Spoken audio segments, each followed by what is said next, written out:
আমরা আজকে দেশন মার্কেটিং এবং চারু হার্ডওয়্যার টাটার অথরাইজ দেশন মার্কেটিং হচ্ছেন টাটা স্টিলের অথরাইজ চ্যানেল পার্টনার এবং আমাদের অথরাইজ ডিলার হচ্ছেন চারু হার্ডওয়্যার। তো আমরা আয়োজন এখানে এসছি সবাই একযোগে, তার কারণ হচ্ছে দীঘাকে পরিষ্কার রাখতে আজকে 184তম জন্মবার্ষিকী জেএন টাটার। সো এই উদ্দেশ্যে সকলের প্রতি একটা সামাজিক মেসেজ দেওয়া যেটা সার্বজনীন প্লেস পরিষ্কার পরিচ্ছন্ন রাখবেন, প্লাস্টিক জাতীয় দ্রব্য বর্জন করবেন এবং যথাযথ স্থানে আবর্জনা ফেলে দীঘাকে সুস্থ সবল রাখবেন।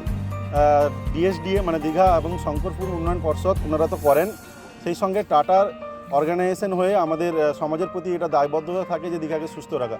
ধন্যবাদ।